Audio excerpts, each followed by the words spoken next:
Hey guys, this is Roy from Small Town Underground, and this is going to be a rebroadcast of our live from tonight with Dan Abbott.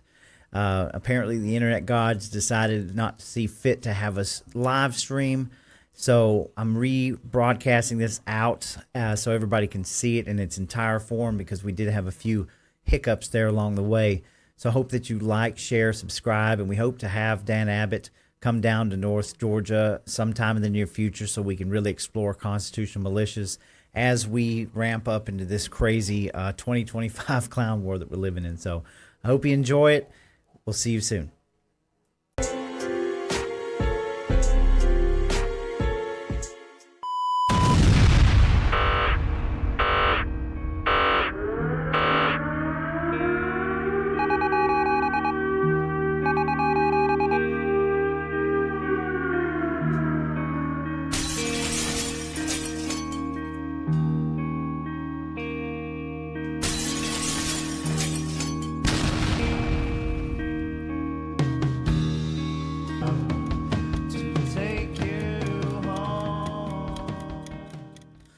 All right, everybody, welcome to Small Town Underground. I hope everybody's doing well out there. Thanks to everybody out there for their huge support of the Friday night special with Josh Pruitt, the J6er. Pardon J6er, that was a great show, and we had a lot of love and support for Josh as he was here with us in studio, and then we also had them at the Whitfield County Republican Convention. Had a wonderful time, and we wish Mr. Pruitt all the best with that. And we will be doing a follow-up show with some more J6ers from our area that want to get together and tell their story as well. Welcome to the Wednesday night live show. Very, very excited for tonight. Before we start and I introduce my guests, I just want to say that without going into detail, I got a little rattled before this show because every single day we're watching our Georgia legislature and we're watching this session go through, and it's a madhouse, and it just seems like we can't get anything right. We can't get anything for the people.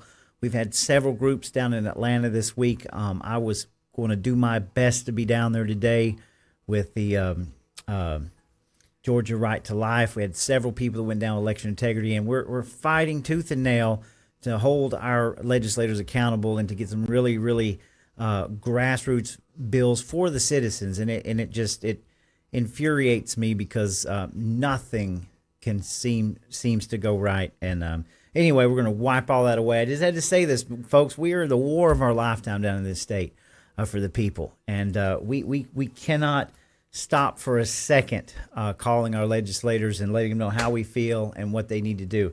So, and that's going to tie in a little bit with the show tonight because I got a very, very special guest who's with me. He's from all the way up from Virginia, and a lot of people know him. He's been down here. He's got some killer information to send to us. I've watched a lot of his content, and I'm fascinated by this. And I want to welcome to the show tonight, Mr. Dan Abbott. Dan, thank you for being with us, sir. How are you? I'm good, Roy. A little bit technology illiterate, so I think I started to talk there and I had muted myself. So I think we're on the right track now, though. You're good. Yeah, we started the show off. My OBS crashed, so we just had to resend the link. And when we get started, I'll check on the others. But we are live. We are recording this. If we get kicked off, booted off, we've got the whole thing recorded, and we'll re-release it.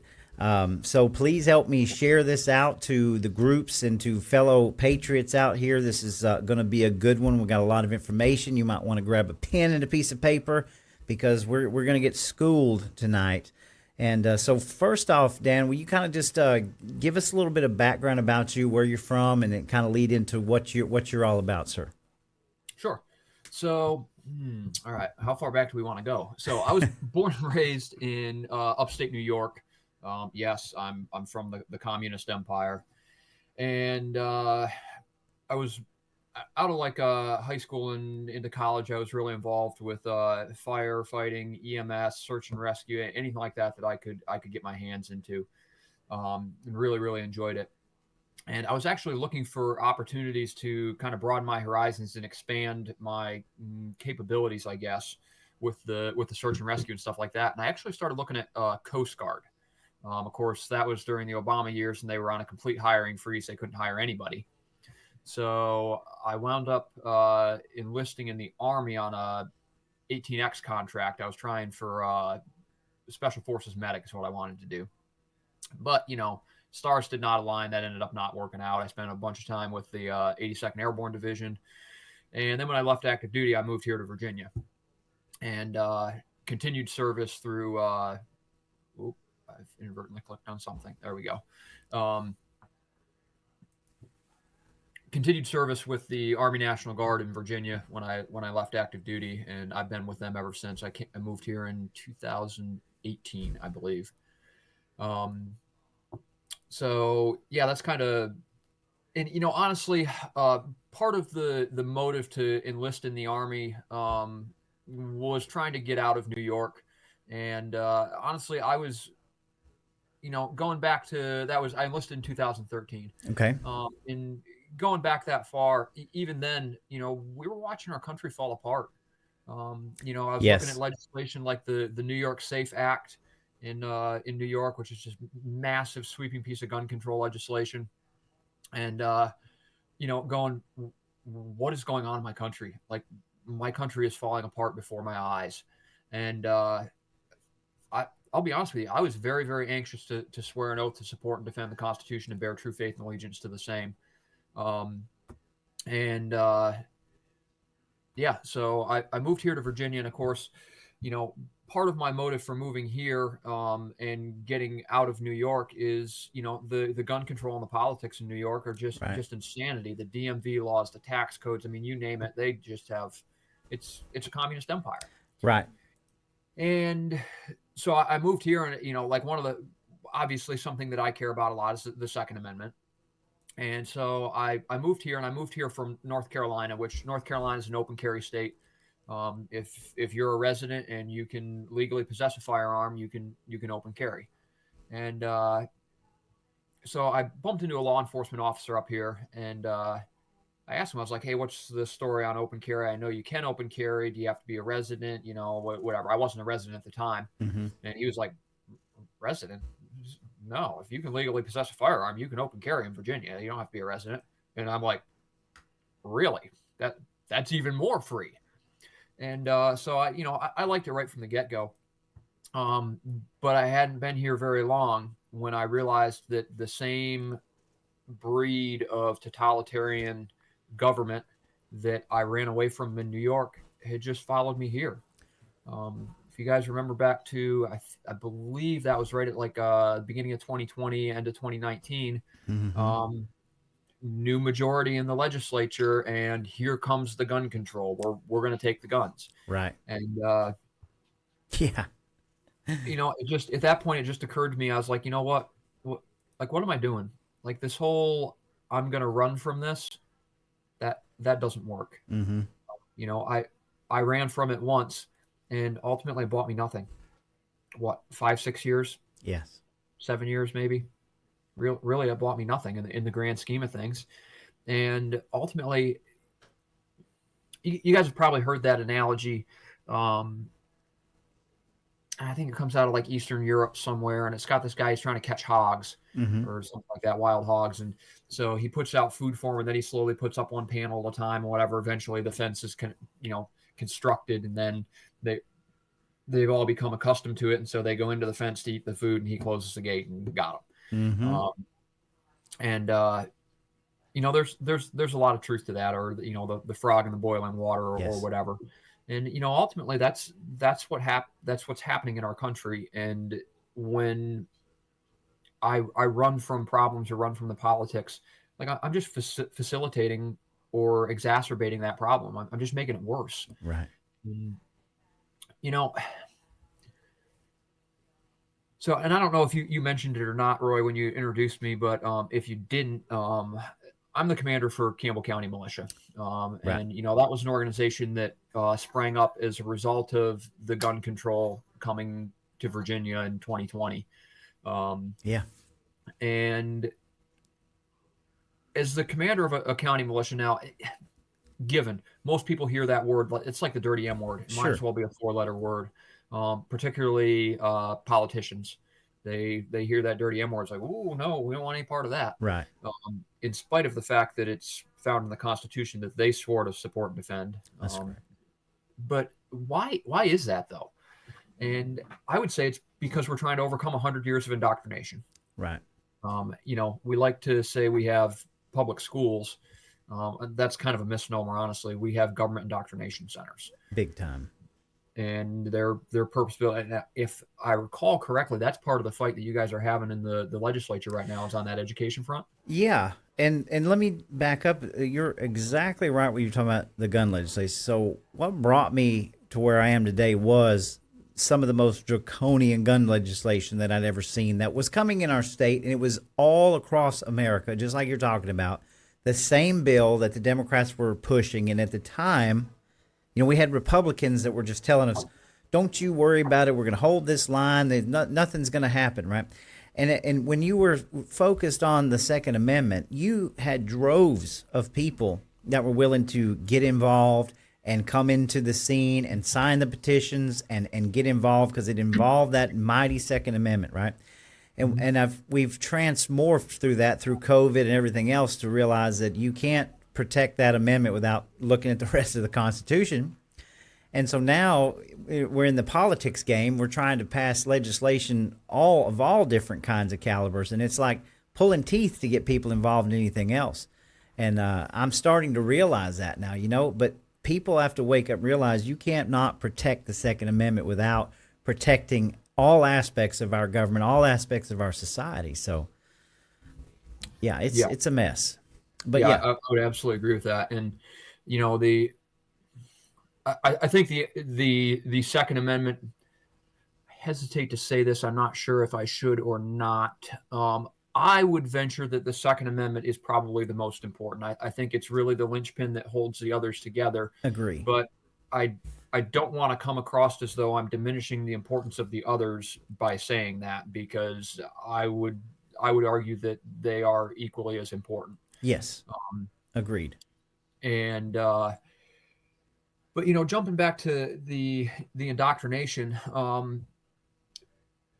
that indoctrination has been so complete, and kind of what brought this up was talking about the Second Amendment and people's miseducation, reference to that. But let's go real big picture. Right. For starters, and Roy, how old are you? I'm 45. You're 45. Okay, so you're a little older than I am, but not by much. Did you take civics in high school? I took economics. It probably was a form of civics, but of course, economics. And I thought it was a good class, but I'm not sure that it taught us what we needed to know. Right. It probably was. And typically what they've done is they have eliminated civics, and they now have government or something like that. Sure. But really, they're not the same. Sorry. Particularly on the front of civics, we have been just like horrifically miseducated, and I would say deliberately so, by the government indoctrination centers. And I think that there's, particularly in addition to all of the others, there's 3 huge ways that they have miseducated on civics. One of those is we don't know what form of government we have in America. If you poll people on the street, you ask them what form of government do we have in America, or what form of government is America, they do not know. That's correct. Almost without exception, they will tell you this is a democracy. Well, that's the dirty word that gets tossed around everywhere. It does. It's everywhere. And even our president now. Exactly. Even listening to those who are very, very conservative, I keep hearing them use that word democracy. And that's not what we have in America. Right. This is a constitutional republic. And it's fundamentally different, which brings us exactly to the second way that we have been deliberately miseducated, is we don't know what purpose our government serves. We don't know why we have government in America. If you ask most people, they'll be like, oh yeah, it's so that we have structure. No, that's not why we have government in America. No. And let's assume that we're talking about a democracy, because that's what everyone thinks it is. Right. Well, what is the purpose of a democracy? Mob rule. Yeah. So I'm not going to disagree with you on that. I would say that democracy exists to protect individual liberty, but as you just illustrated, of the majority, not Exactly. of the minority. So Yes. yes, it very much akin to mob rule. Um, okay, so but what makes it different from a constitutional republic? What does a constitutional republic do, or what purpose does it have that's different from uh, democracy? I would Well, go ahead. Yeah. yeah, Answer. no, I send mean, it. a constitutional republic is based upon a checks and balances system of government where it protects the citizens by not by like protecting like the rights of the individual, but what's the good of the nation, correct? Because our government is supposed to be set up to protect our borders. Is that not what we're there for? It's to protect the borders of the nation and the people within inside of it. That's the original concept of government. Yeah, I would say you're very much correct. Um, just to illustrate the difference between democracy and constitutional republic, I would say that constitutional republic exists to protect the individual liberty of the minority. The right. You know, even if it's only one person. But if we really want to know exactly what is the purpose of government in America, why do we have it? We actually have a founding document that tells us. And of course, most people assume that that's the Constitution, and it's actually not. No. It's actually the Declaration of Independence tells Declaration of us what the Independence. purpose of government is. Um, if you look at the preamble to the Declaration, it says we hold these truths to be self-evident that all men are created equal and endowed by their Creator with certain inalienable rights. Among these are life, liberty, and pursuit of happiness. That to secure these rights, governments are instituted amongst men, deriving their just power from the consent of the governed. When a government becomes destructive to these ends, it is the right of the people to alter or to abolish it and to institute new government. Amen. That's the purpose of government in America, is that it preserves life, liberty, and pursuit of happiness. Right. That's why we have government. But I've polled well in excess of 100 politicians and candidates for political office, and they don't know.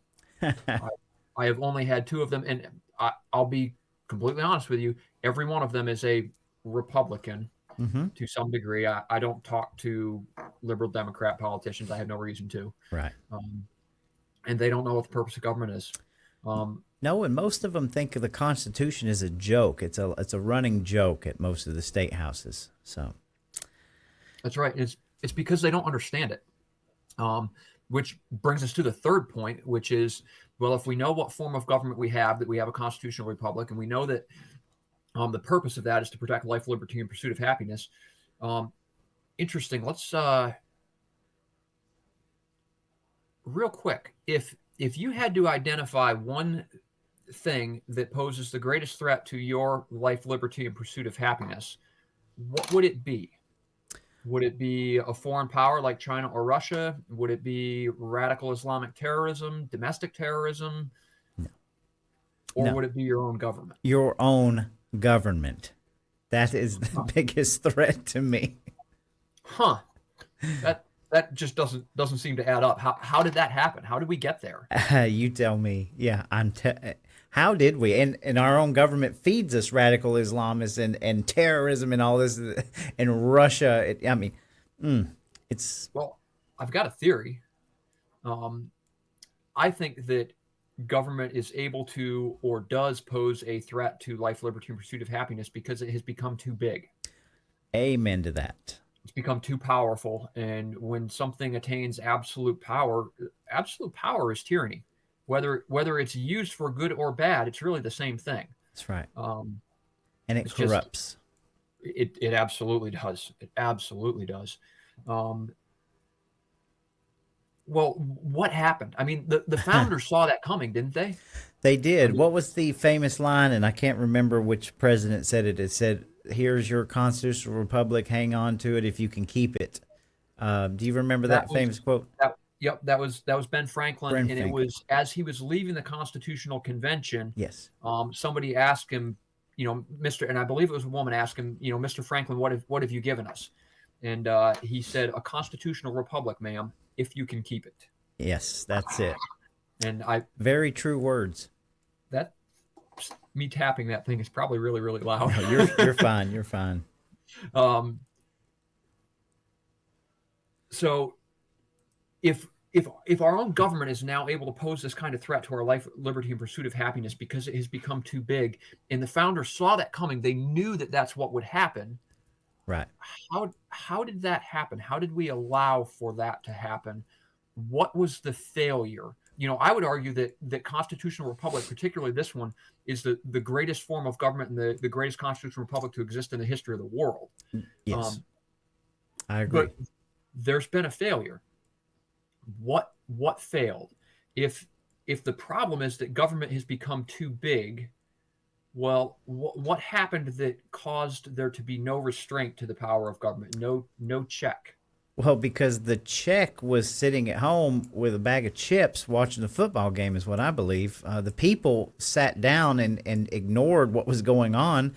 And I often equate to that as the kid in the cookie jar. When the family's not looking, the kid's grabbing cookies out of the cookie. This is standard. We went to sleep. Yeah, that's absolutely true. And I'm going to talk about that in just a minute. Okay. But there's a mechanism, right? Don't we have a mechanism in government that is designed to check it or restrain it? Yes. And most people, those who are talking about our indoctrination again, those who are better educated, usually when you ask them, well, what restrains the power of government? They'll say, oh, well, we have these three distinct branches of government. We have the system of checks and balances that exist to check the power or restrain the power of government. That's partially true, but it's not the whole truth, because that system exists to prevent one branch from becoming disproportionately powerful. Keeps the executive from becoming a king, or the courts from legislating from the bench, so on and so forth. But what mechanism is built in to restrain the power of government? And, part of that is the Constitution. The Constitution is really, ultimately, the Constitution is a delegation of authority. Mm-hmm. That's you and I saying, government, this is your job within these set of parameters that we have given you, and you have to operate within these parameters and accomplish this mission. I lost my train of thought for a second there. So you're saying what is the check and balance of this, right? Along with the Constitution. Right. So, that's right. Okay. Mm-hmm. So Constitution is this delegation of authority. But as you were saying just a minute ago, we can delegate authority, but we can't delegate responsibility. Right. Responsibility for the condition of government. You were talking about the mess that the Georgia legislature is, a few minutes ago. I touched briefly on the train wreck that we have in Virginia. And I don't think there's really any disputing. It doesn't matter what side of the aisle somebody sits on. Right. The federal government's a train wreck. Yes. Whose fault is that? Like, who do I blame? I mean, we want to blame our legislators, but it's our fault because we keep voting them in. We're trillions and trillions and trillions of dollars in debt. Who's responsible for the purse, the money? Well, that's the House of Representatives, right? Mm-hmm. So this must be their fault. Well, the courts, they're supposed to make sure that bad laws don't get passed. Oh, Lord. Laws that are unconstitutional. So, it's their job to enforce the 10th Amendment. Mm-hmm. So, is it their fault? Is it Biden's fault? It's not. It's my fault. Exactly. It's Dan Abbott's fault, and it's Roy's fault. That's right. We don't get to blame somebody else. Right. I don't get to pass the buck and say that it's the legislature's fault. It's not. It's my fault because I failed to do my job and hold my government accountable. That's right. And there's actually a mechanism that's built in there because, if you look at the supremacy clause, the U.S. Constitution and the Bill of Rights are the supreme law of the land, right? Mm-hmm. Yes. But are those laws for me? Are they for us? Yeah. Are they for me or for you? They're absolutely. Yes, they're for us, correct? Or are you talking about, are they there to be the check and balances for our government? Is that what you mean? Right. So really, the Constitution and the Bill of Rights, those are rules and laws for government. Yes, they're the rules that they're supposed to abide by according to the people, correct? Right, because they don't necessarily apply to me. The First Amendment doesn't say that I can't shout over you or tell you you're wrong when you voice an opinion, but it does say that government can't shout over you or tell you you're wrong when you voice an opinion. It doesn't say that I can't say that I don't think whatever church should be around. I can say that all I want, but government can't say that. Mm-hmm. So it's rules for government. What is true of any, excluding the Constitution, what is true of any other rule or law that we have in America or really in the world ultimately? Well, if there's a rule or a law, then there has to be what? Well, There like has to be, consequences or yeah, yeah, exactly. okay. Enforcement. Right. There has to be a way for there to be consequences, right? Right. So I mean, if you speed, there's gonna be a penalty. It'll be between whatever X and Y parameters. Mm-hmm. And the same thing if you commit fraud or you commit murder or whatever. You understand that there are consequences for those actions. There is going to be enforcement for those laws. Because what if that doesn't exist?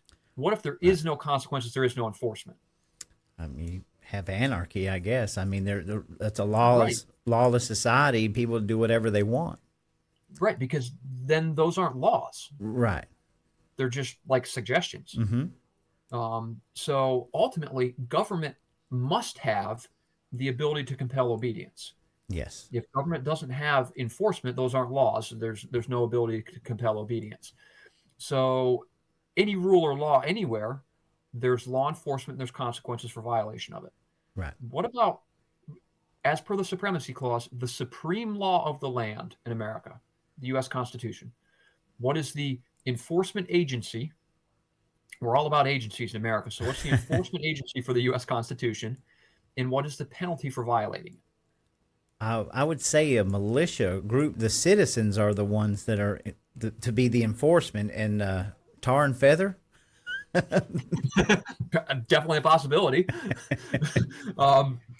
Yeah, absolutely. And actually, not only are you basing that on like a general opinion that would be the enforcement for it, but the Constitution actually tells us, because again, going back to our indoctrination, most people can't tell you what the Second Amendment says. Even people like you and I that are diehardly Yeah. pro Second Amendment, Mm-hmm. they don't know what it says. Because most people, if you ask them, what does the Second Amendment say?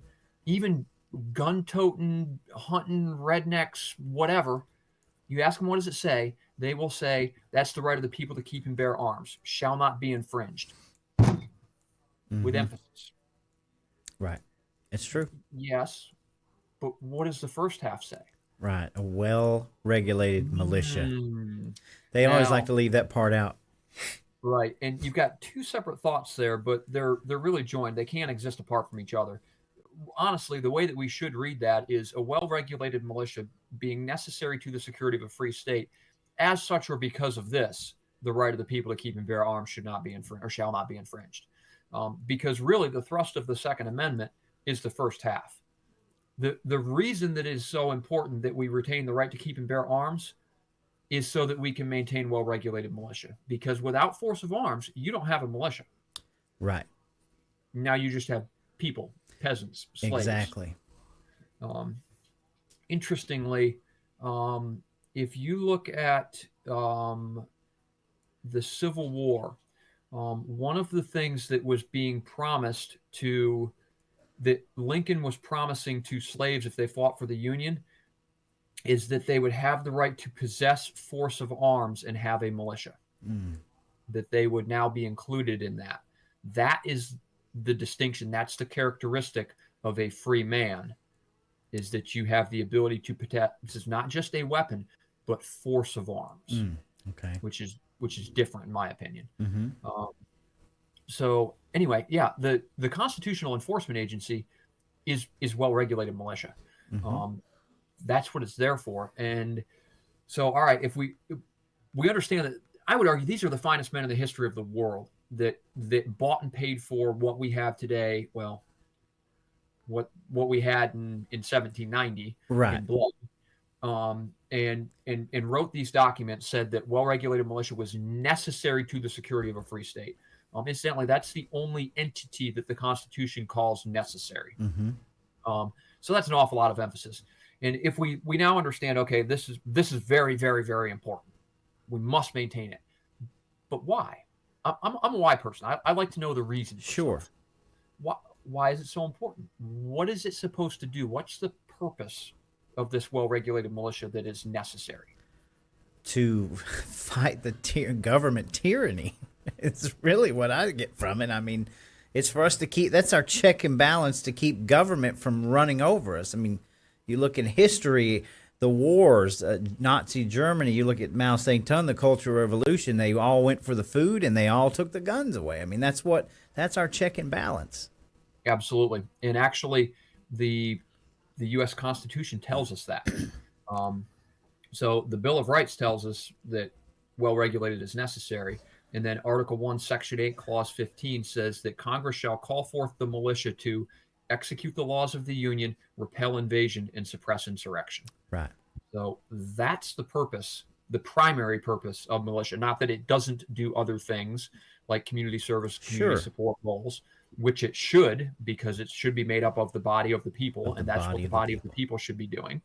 But that's actually the purpose, is to execute the laws of the Union. Right. So literally, well-regulated militia is the constitutional enforcement agency. Absolutely.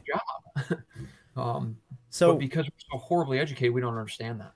So here we are in 2025, all right? And I mean, we could go so far to, for lack of a better word, call this a police state, right? We know that government has completely become overbloated. The dirty word we're referring to is militia. It's been tainted to be kind of covered under this nastiness that, the narrative is pushed upon it. And we now have law enforcement agencies out the wazoo that are, how do these two, or how can these two coincide? Because it seems like the militias have been just completely pushed off to the side, and you become an extremist if you're talking about them. Oh yeah, you absolutely do. And I'll touch on that in a minute. Okay. But yes, you're absolutely correct. And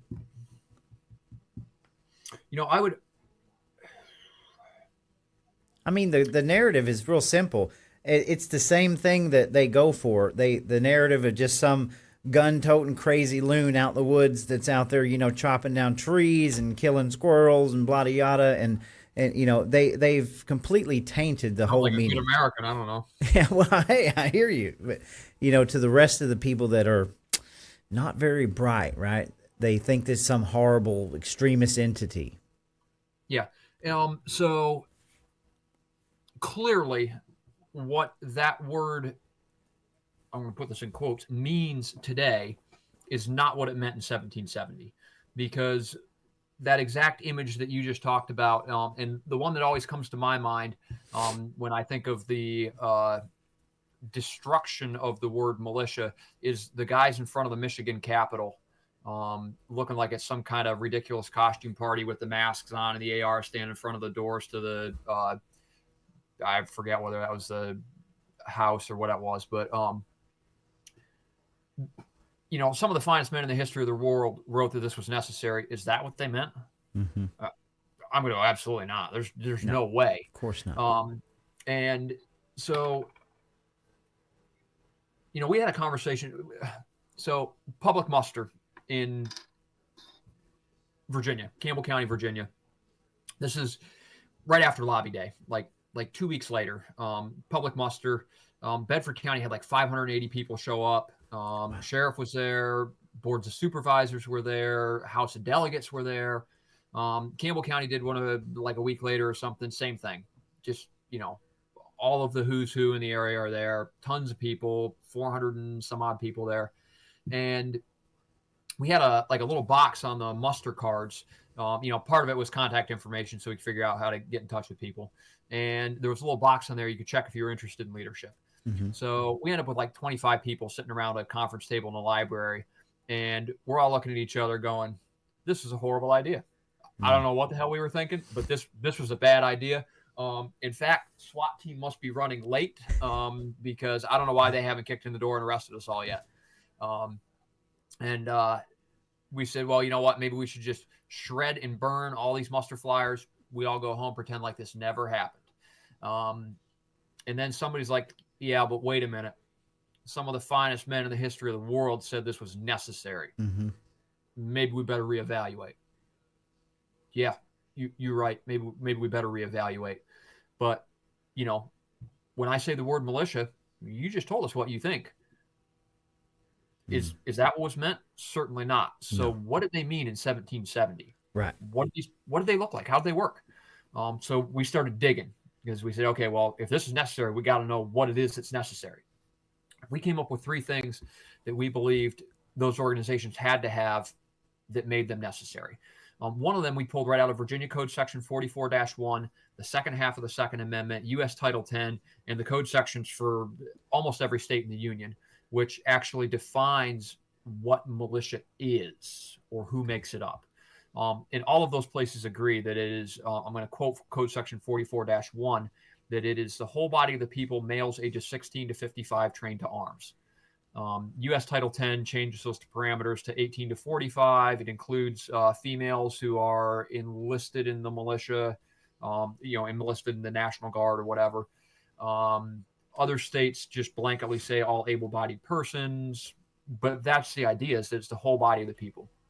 The second thing that we identified is that, we have all of this stuff today that we didn't have in the 1770s. And it's a long list. We can start with standing military. We can go to every kind of law enforcement agency you can possibly imagine.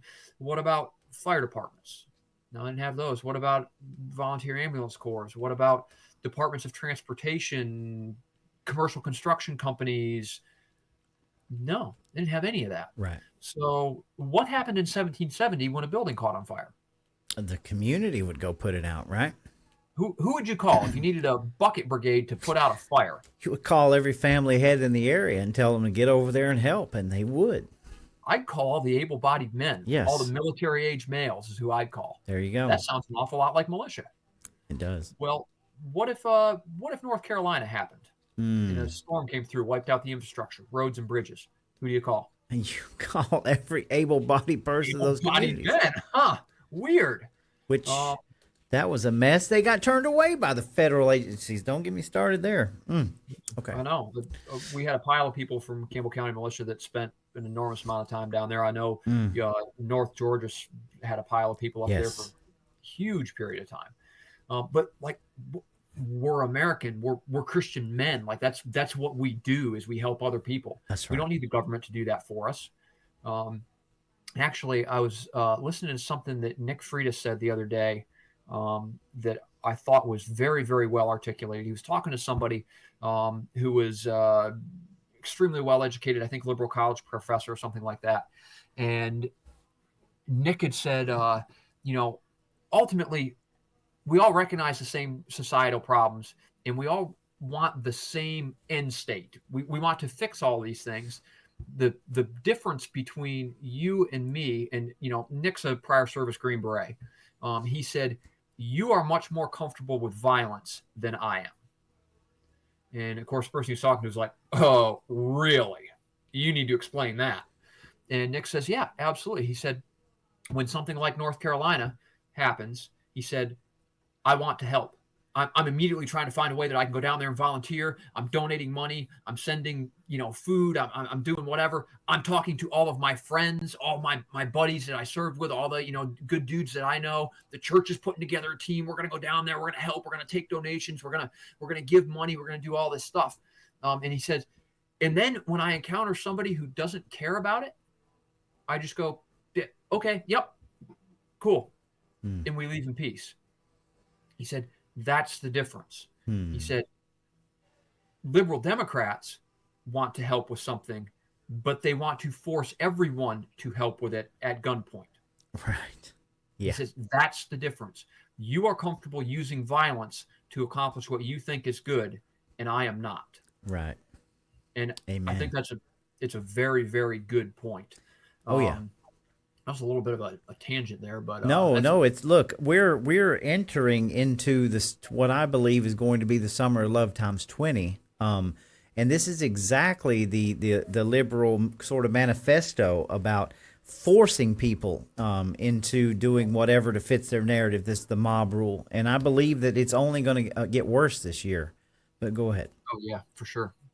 I'd absolutely agree with that assessment. As soon as the weather gets nice enough for the party to begin, they'll start. anyway, so all these organizations that exist today that we didn't have in the 1770s, that really was an organization that just facilitated all of the good men in the community doing their job as good men. It just gave a structure to it. And the third thing that we identified was the quality of character of the men that led, steered those ships, which of course is, that's your Patrick Henrys and your Thomas Jeffersons and George Washington and John Adams and Sam Adams, and that list goes on and on and on. And who were those people in the 1770s? Well, they were leaders of their communities. Mm-hmm. They were lawyers, they were military officers, they were businessmen, merchants, pastors of churches, mayors of towns. They were the exact same men then that they should be today. Right. I think men, generally speaking, leaders are born leaders, and then they become a product of their environment, affects how they develop as a leader. But I think those leaders are, generally speaking, already identified in our communities for the most part. But again, we have 100 years of indoctrination that we have to overcome. Mm-hmm. So we need to help all of those men who are leaders of our communities understand their responsibility to maintain well-regulated militia, because that is the check to the overreach of government. It's also the check to invasion from foreign powers. And, that's right.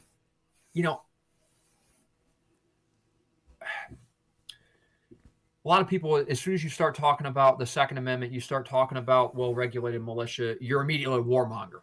Exactly. You're going to try to use violence to enforce your will or whatever. Mm-hmm. Well, that's not the case at all, for starters. And number two, I don't even believe that is what is intended by the Second Amendment. Right. I would argue there's only two forces or powers on Earth, and I'm excluding the power of God. Forces or powers that I have, and you have immediate and direct access to. Of course, one of those is violence. Mm-hmm.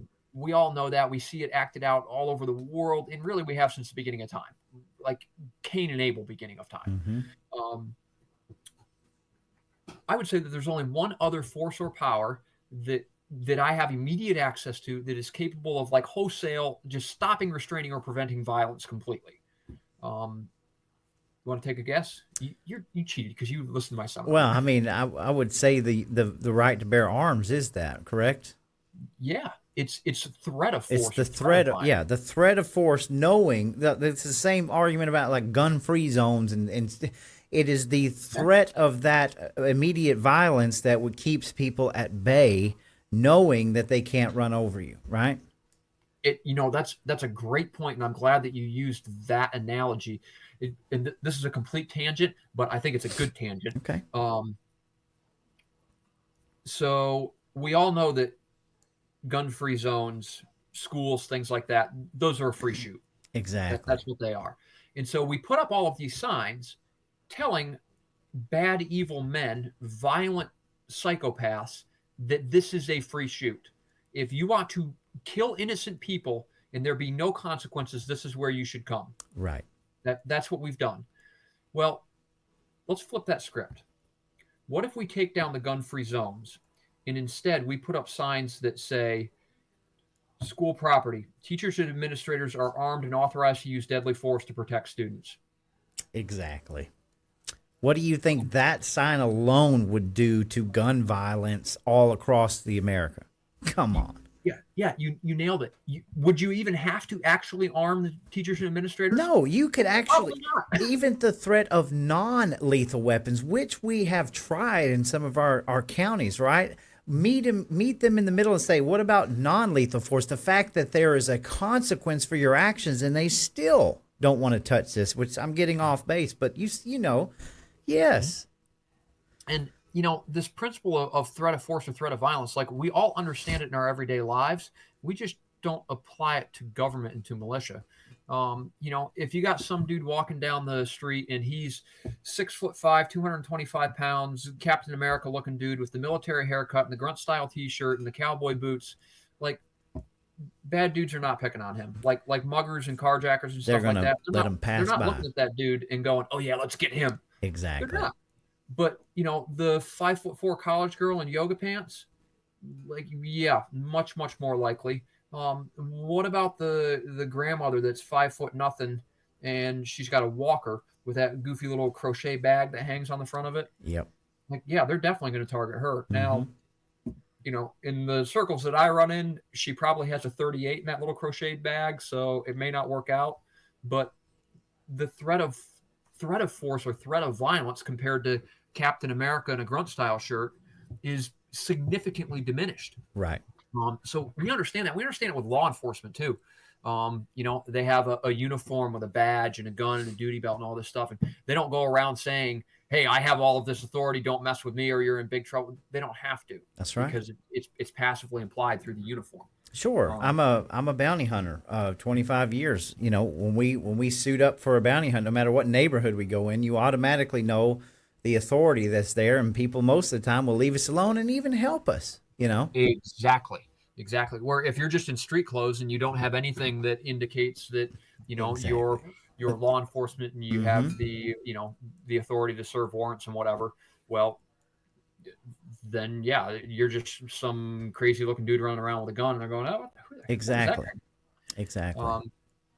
So, honestly, that is what is intended by the Second Amendment. Mm-hmm. It's that threat of force or threat of violence. Right. Really, the word militia, and that's why I think it's so important to rehabilitate that word. Right. I could call myself, whatever. Campbell County could be Campbell County Constitutional, Defenders or whatever. But it wouldn't mean the same thing. Mm-hmm. I agree. Words are important. They still mean something. They do. I've been introduced to politicians all over the place, and I got introduced to a pretty high-profile politician that was campaigning for president of the United States. And I was introduced as, I've got a young man here I'd like you to meet. This is Dan Abbott. He's the commander of Campbell County Militia. And the gentleman was already reaching to shake my hand. And the look on his face when militia came out of this gentleman's mouth was like, oh. And, he still shook my hand. And, there's kind of like, oh, interesting. Campbell County Militia. Okay. Well, I said, but why? Because if it had been, Campbell County Constitutional Guard, you never would have gotten that reaction. That's true. And like, oh, that sounds nice. And I want to go off on just a small caveat, because while we're talking, we're bringing this word up. We have things called like CERT teams. We have state-run militias that are called, has all of this weakened? Is this some sort of a ploy to weaken the community involvement and put it under a government structure? Do you think? In my opinion, yes, absolutely. I do too. I think that most of those who are currently in government fear the idea of well-regulated militia. We talk about this idea in America of power of the people, but we don't know what that means. We really don't. And we certainly don't have it, because when you ask people, what does that mean? They don't know. And if they do have an opinion, it's usually, oh, we have voting. Well, is voting power? Sure is. I mean, no, it's not in the grand scheme of things, but under our current structure, it absolutely is. You know what I mean? Well, it's supposed to be. Right. But what about the election that happened not 6 months ago, but 4 years and 2020? 6 months ago? Yeah. Yep. Oh, Lord, we could go on for hours about that one. Yeah. So was voting a power, or did we ask permission to have the gentleman that we wanted to represent us and got denied? Yeah, we got denied big time. Is it really a power then? No. Well, no, and that's a huge point to bring up. No, power of the vote has been taken completely away from the citizens. Completely. We have zero power. We are now dependent on an entire government bureaucracy to provide us with a vote, and it's become a joke. Yeah, it really has. I think, or I would like to believe, that this last election cycle that we had, generally speaking, free and fair elections. Right. But I don't know. I'll tell you this much: in the state of Georgia, and it goes right in line with the militia, because we have a huge grassroots election integrity movement in this state. And I can tell you personally that one of the reasons Georgia was way more shaped up is because the people got boots on the ground and we participated and we made absolute sure. And they were trying to do things outside of the laws and parameters, but the people stopped them dead on arrival. And that's what it takes. So, power of the people, and this is going to Yeah. does or will momentarily tie right into election integrity.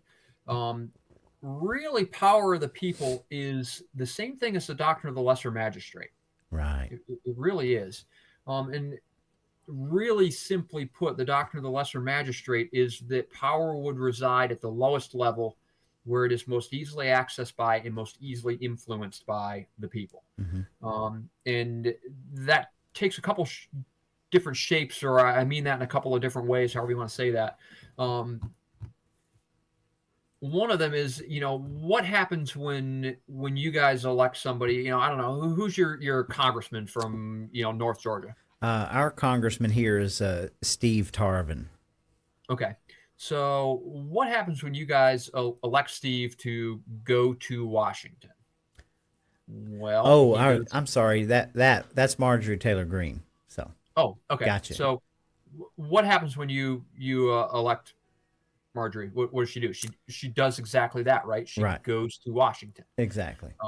And the bulk of her living and shopping is all done up there. And what's the salary for a U.S. congressman? Let's see. They just got a raise, actually. Is it 107,000? I think, or did they go up? Oh, no. It was 172,000. 170. Okay, I knew it was in the yeah. Okay. And I'm not sure what it went up to. I think you're right, though. Maybe it's like 205, something like that. So. Yeah. So that sounds like a very good paying full-time job to me. Yeah. Yeah, it surely is. Sounds like to me. And of course, they've got all kinds of stipends and whatever other stuff on there too. Some of them are multi-millionaires. I don't know how that happens, but sounds shady to me. That's all I got to say. But we like to say that there are employees that they work for us. No, they don't. They work for the United States federal government. That's right. That's who they work for. That's who their boss is. That's who signs their check. It's not us. That's right. So they live there. They work there. They're employees of them. They don't live here. They don't have any connection to us. They're not accountable to us. Where are they when they cast their votes? Well, they're in D.C. That's right. What's different about local government? Well, what county do you live in? Walker County. Walker County. Mm-hmm. So Walker County has a board of supervisors, a board of commissioners, or something like that. Yes. And any idea what those guys make? Yeah. Oh, yeah. They make about. I want to say it's over 150 a year. Yeah. What? Oh, yeah. Well, not all of the commissioners. We're talking about the commission chair. I want to say that the rest of the commissioners make somewhere around like in the 20s, something like that. Okay. All right. So, that's more what I expected. Yeah. Which they got a raise this year too. Which is not really a livelihood. That's you're not putting a roof over your head and feeding your family based on that. Not a full-time job, which it's not supposed to be. Right. So those commissioners have to either own a business or maintain a job, which is of course going to be in your community. And when they are casting their votes, they're sitting 8 feet from Roy, who's sitting in the front row mean mugging them, which is the way it's supposed to be. And they're going to have to go to their truck in the parking lot, which is parked right next to your truck. They're going to have to buy gas and pump gas at the same gas station, and they're going to have to go to the same Little League game and buy their groceries at the same grocery store. And that's the way it's supposed to be. They're subject to all the same economic factors, and they have a significantly enhanced degree of accountability because they are right there. Mm-hmm. They still have to answer to you. They're still subject to give account for their vote, for their actions. Additionally, we had no control over the last presidential election, not the last one, but 2020. What about, and I don't know, how many voting precincts per district or whatever in Walker County? I would guess probably 3. No, in Walker there's 13 precincts, I believe. For the whole county, though. Yes, for the whole county. All right. So do commissioners have a geographic district? Yes, there's four. I believe there's 4 districts. It's divided up into, so you have 4 commissioners, and then you have a commission chair. Okay. So 3 to 4 precincts per voting district. Right. Is there the ability to maintain election integrity for the 3 or 4 voting precincts in your district? In my district specifically, we have, Generally speaking, though. Generally speaking, we have a good election board. We have what I consider a pretty fair election board who does their absolute best to do elections right here. It's one of the things we're blessed with here. So generally speaking, if a group of concerned citizens wanted to ensure that you had election integrity for the 3 voting precincts or 4 precincts in your district, it could be done. It could be done, yes. Could be done. Okay. But nationwide, you don't have any idea. No, absolutely not. Absolutely not. And really, what does a vote mean in a national election? You got 160, 180 million people voting. Your vote doesn't mean somewhere between little and nothing, right? In the grand scheme of things. Vote spread for elections at the local level. Board of Supervisors in Campbell County, we had an election decided by 7 votes. Your vote means a lot in an election that's decided by 7 votes. Yeah. A lot. So that's where power should reside. Mm-hmm. It's at the lowest level where we can actually access it and influence it. Agreed. That force of arms that belongs in the hands of the American people, by the way, not in the hands of the federal government, right, should be at the lowest level. Right. It should be in counties and cities because then we can access it. All right. So it's 2025, and I think you've laid out a lot of good stuff here. Now, how do we get back to the proper enforcement? What are some of the ways that we can at least help people try to, we've got sheriffs and all of different backgrounds, different, parties.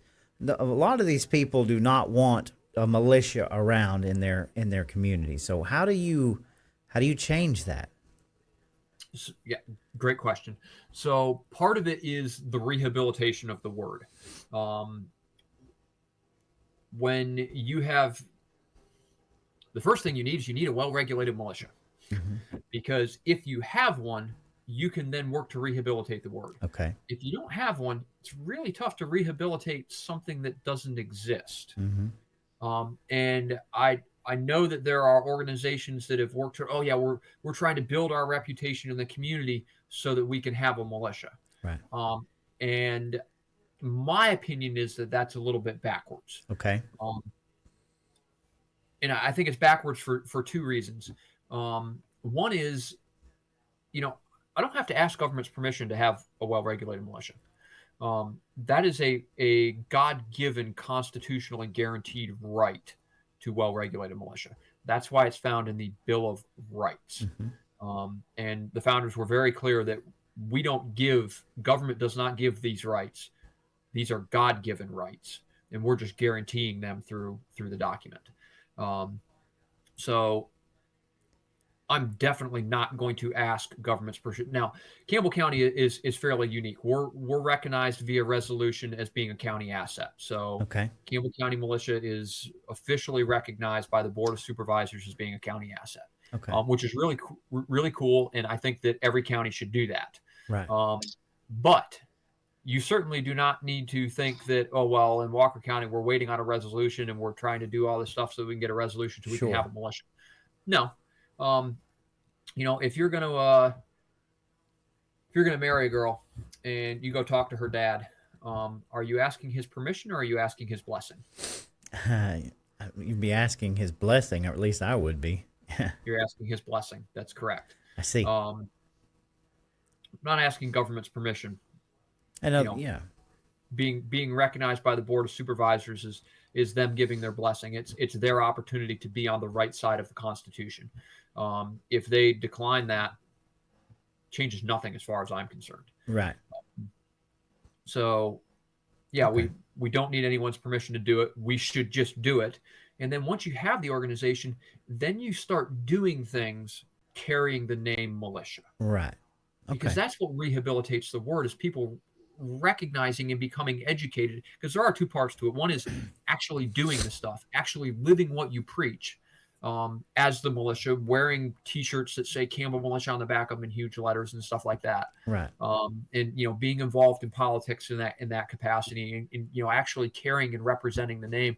um, my military background, you'll see guys here and there that have a Ranger tab, and there's a lot involved with earning the right to wear that tab on your shoulder that Okay. says Ranger. Um, and there are some guys that they just wear it around. Mm-hmm. They got through the school, but it's really not that important to them, and they're a tab wearer. And then there's other people that recognize that every day when they put that on, that they have that standard to live up to, Right. and those guys are tab bearers. Um, and Okay. the same thing is true with militia, that we should be essentially living that out, being militia bearers, to rehabilitate the name and make sure that it has the good reputation that it should have and that it always did have in America.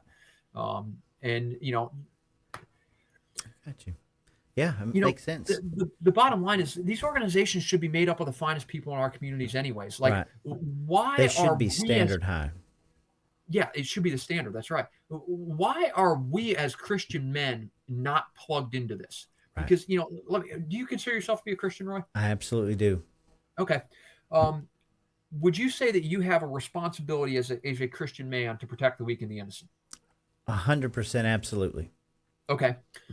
So that means your family for sure, right? Mm-hmm. Okay. What about your church? Absolutely. Yep. Okay. What about people that you don't know? If you're at the mall or a gas station or something like that, you have a Again, responsibility to them too? I believe so. Yes, Yeah, I would say absolutely. absolutely, anywhere I'm geographically located. So if we have this responsibility, as you, Roy, have that responsibility, and I, Dan, have that responsibility. Well, what about corporately, or as a community? Do we have that same responsibility scaled up to a community level? Right. No, I, I agreed. would I would say we do, We do. and that's what militia is. Like Right. like effectually, that's what it is is all of us Christian men standing together in protecting our community. Right.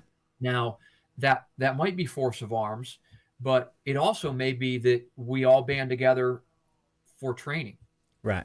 so that we can all get certified in CPR and basic first aid, Right. because we might happen on a car accident. Mm-hmm. And should we as Christian men be trained in CPR and basic first aid so that if we see somebody that's having a heart attack, we can protect their life? Absolutely. If we see somebody hit by a car in a motor vehicle accident, should we be able to do something about that? Sure Yes. should. If we see some psychopath with a gun trying to murder little children who are truly innocent, Oh, yes. or very close to innocent, should we be able to do something? Yeah, Yes. we certainly should. Um, and militias is a way that we as Christian men can fulfill our responsibility to protect the weak and the innocent in a larger corporate or community way. Mm-hmm. And that could be, it could be food, it could be shelter, it could be search and rescue, it could be clearing roads for fire trucks, it could be any number of things. Right. But that gives us a mechanism to be able to do that and do it effectively. It also gives us a mechanism to be able to protect our community through that passive threat, Right. which incidentally works, because Admiral Yamamoto, he was the senior admiral for Imperial Japan. He actually studied, and I could be wrong about this, I believe it was Harvard, but either way, he definitely studied at an American university before the war. And he made two comments that were very, very interesting during the war before his death. And one of those is, he was actually very opposed to the bombing of Pearl Harbor. And after the bombing, he said, I believe we've made a grave mistake. We awoke a sleeping giant, which was accurate. More specifically, he feared the industrial power that America had that they would never be able to keep up with. The other thing that he said that was very, very interesting is somebody asked him, like, well, Pearl Harbor was a roaring success. America's ability to make war in the Pacific was decimated. Why not invade the mainland? Ah, And yes. you know exactly what quote I'm Yes, talking behind about. behind every blade of grass there's a weapon. That's exactly what he Yes. said. That's exactly what he said. Um, You and dang right. what he's getting at there is that this idea of the citizen soldiery that we have in America was literally a restraint to Imperial Japan. Mm-hmm. And I heard somebody say the other day, well, oh well, yeah, America is so much bigger than Japan. There's nothing they could have done. That's why he said that. No, Nah. you have to understand that Imperial Japan invaded mainland China, and they That's right. killed 38 million people in mainland China. That's right. Killed is probably not the right word. Slaughtered or butchered 38 million people. Do Yes. you really think it was the size of America that scared them? Yeah, and you're talking No. about an army that if they got medical treatment from the enemy, they would cut their arm off. I mean, these people had some. They were devoted to what they were doing. Absolutely. Wow. So that threat of violence works, Right. and we as Christian men, it's really, really frustrating. And this is a tangent, but again, I think it's a good tangent. I'm very, very frustrated with the American Christian Church because I believe that they promote stuff that is contrary to what the Word of God says, particularly as it pertains to men and masculinity. Because the American church, as long as I can remember, has promoted this idea that Christian men should be weak and effeminate. And I'm sorry, but you can't find that in Scripture. It's not found there anywhere. Right. All of the men that the Bible props up as being an example of, like, hey man, this is what you should be like. They're all masculine men. The bulk of them are warriors. You look at David, a man after God's own heart. Saul has slain his thousands, and David his tens of thousands. This man doesn't have a little bit of blood on his hands. He's blood all the way to the elbows. That's right. And you look at, I think American Christianity has sanitized huge portions, if not all of the Bible, and basically turned it into a nursery rhyme. The story of David and Goliath is a perfect example. We make it seem as though this cute little kid kills the giant with a stone, and thank God for the miracle. Not diminishing the act of God there, absolutely miracle. But then what happens?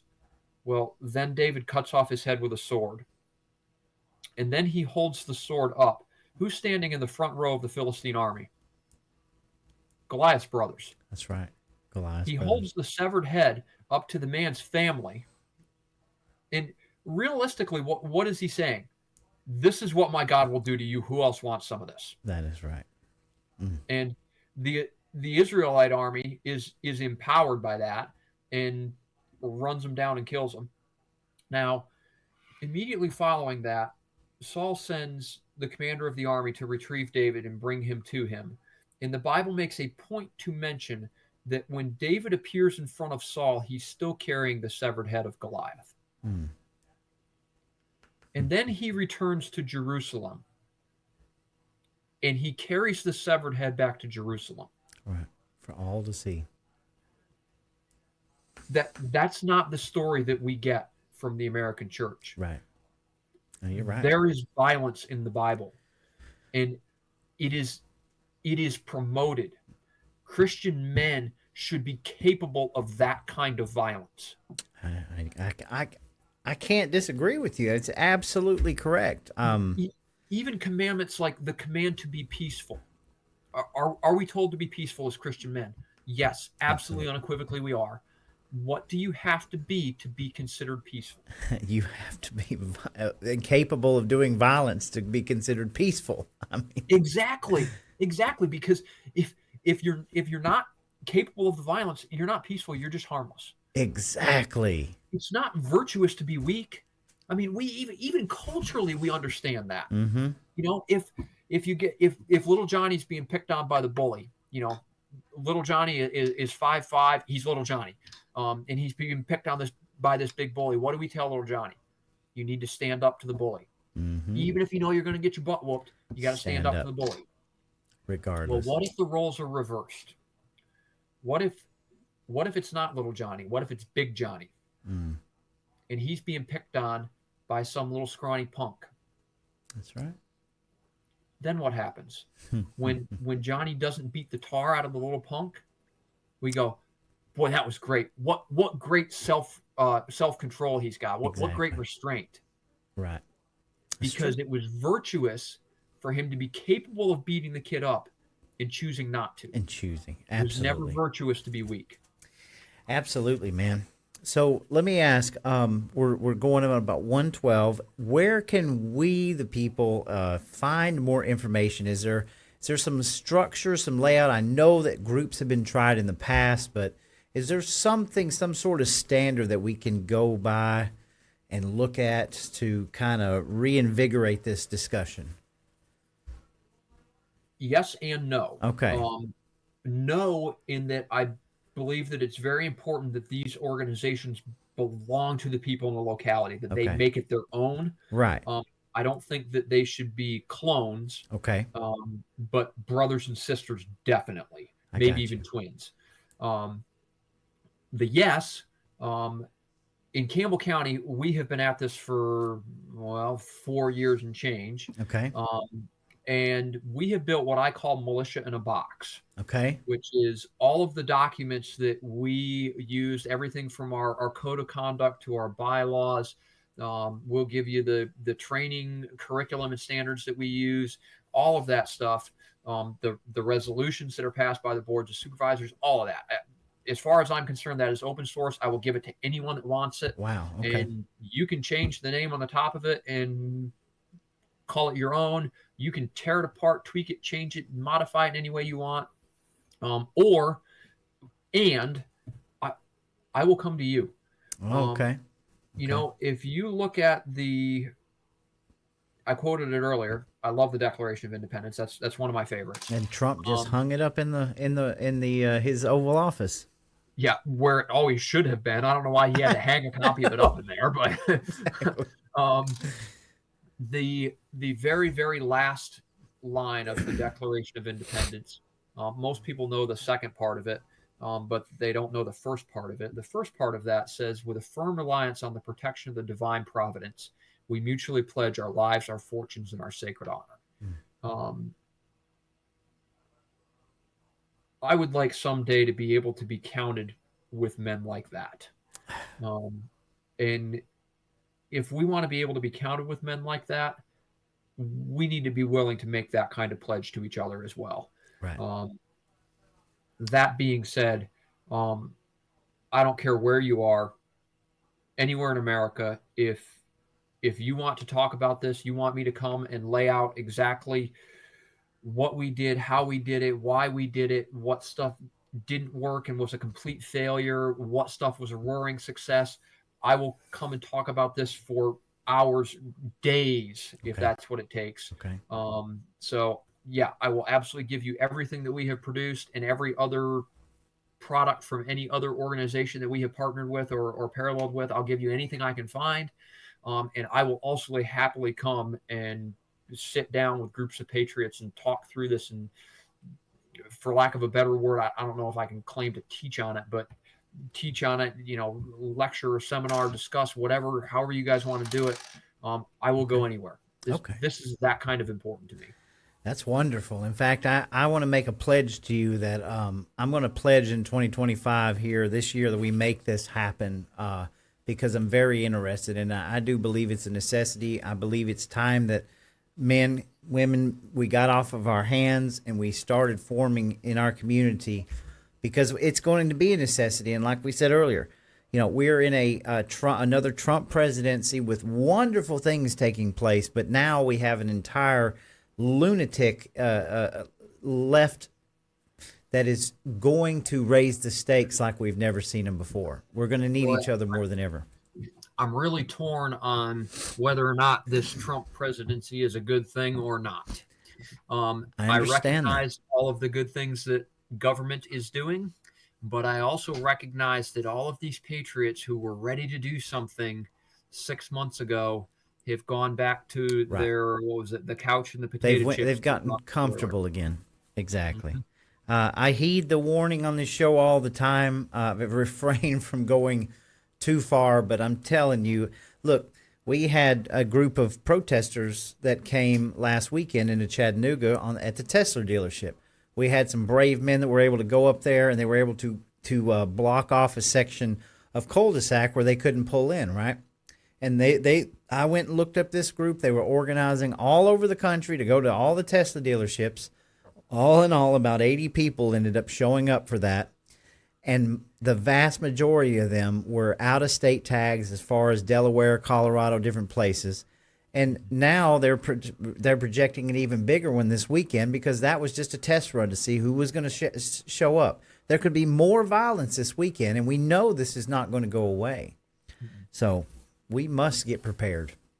Yes, absolutely, absolutely. All right, Um, man.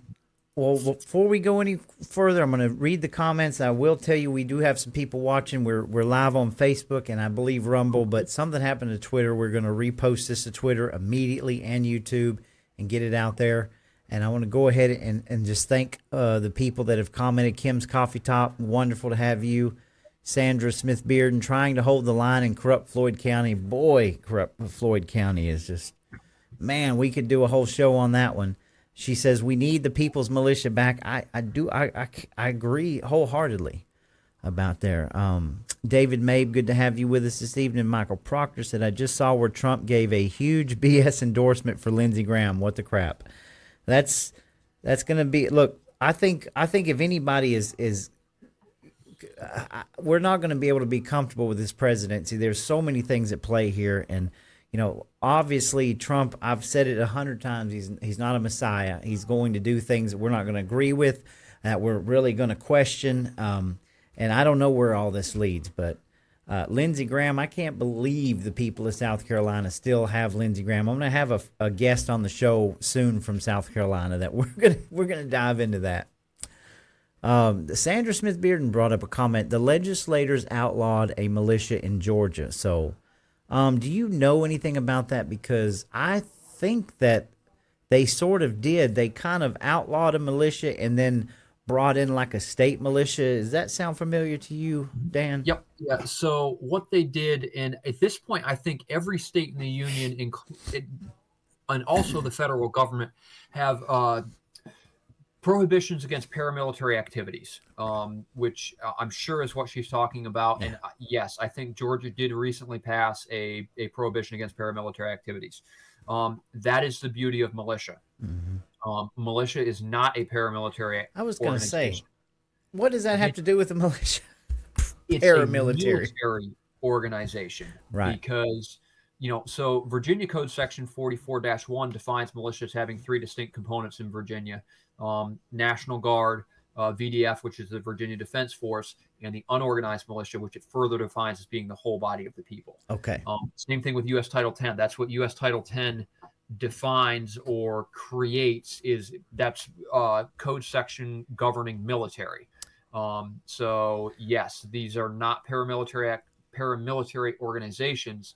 They are military organizations as per U.S. and Georgia state law. So basically, they were able to capture that narrative and use that dirty word again to kind of throw it in there when militia has nothing to do with a paramilitary organization, right? So henceforth, they are not illegal.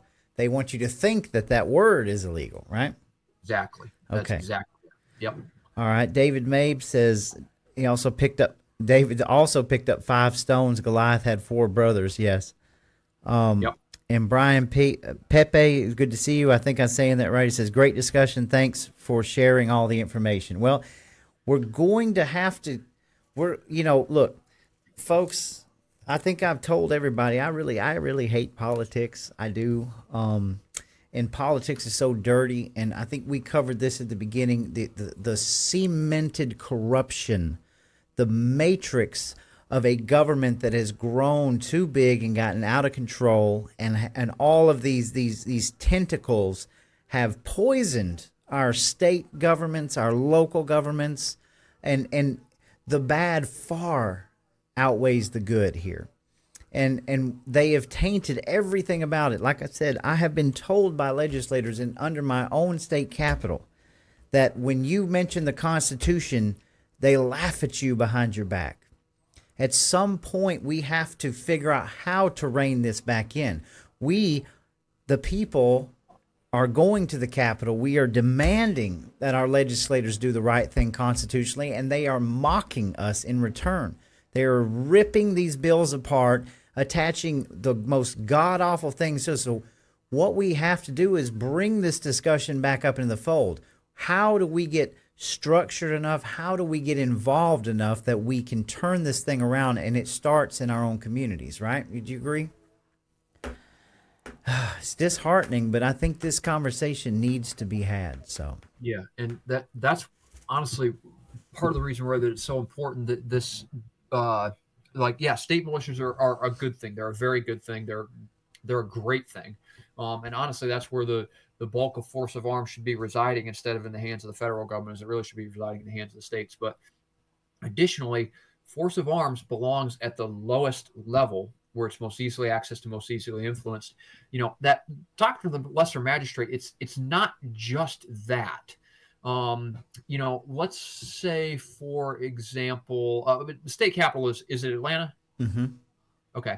So Atlanta is big city, high population density, urban environment. If Atlanta wanted to make a law that you couldn't keep livestock because they poop all over the place, they make a mess, they smell bad, whatever, they get hit by traffic, whatever, no livestock. Okay.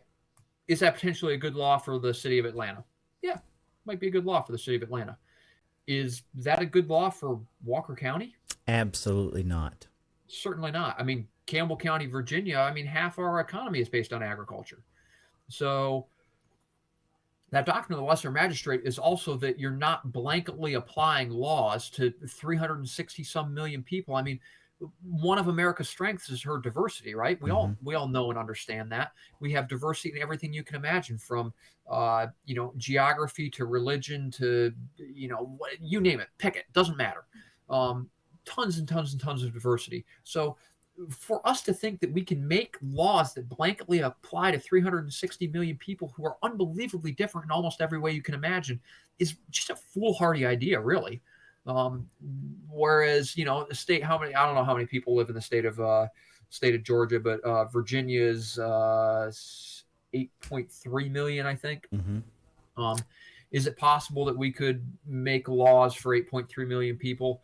Maybe. Better chance than 360 some million. But what about, Walker County? How many residents you got in the county? Do you know? Roughly in between 60 and 70,000, upwards of 70. And we have 11.1, almost 11.2 million in Georgia. But we're sitting about close to 70,000. Okay. Is it more likely that you could pass laws for the county that would apply well to that 70,000 people? Absolutely. Yeah. Lot better chance. If the very least the geography is mostly the same. You're going to have more similar demographics, probably more similar, customs, and the economy is going to be more similar. People's income is more similar. Far more likely that you can govern those whatever 60, 70, 80,000 people and govern them well than you can by trying to blanketly apply law to 360 million people. So. Right. Absolutely. Yeah, power should be in the hands of local government because local government does a better job of taking care of their people. Right. Yeah, and they should be governing for the people, for the best interest. All right, man. Well, look, like I said, we're right at 125. We're going to wrap this thing up. I appreciate you so much. I'm so glad that we were able to get you on tonight with us. I know we had tried this back a couple months ago. We had some issues, but we want to build a relationship with you. And we want to build it with more of our residents because we're losing our culture, we're losing our state, and we have to start back to the fundamentals, Dan. So I want to give you the last word before we go. What would you like to tell the people? Start a constitutional militia. Roy, give them my cell phone, my email, whatever. Let's make this happen. Pick a time. I'll come down there. Let's get this done. Folks, we're looking at doing an event.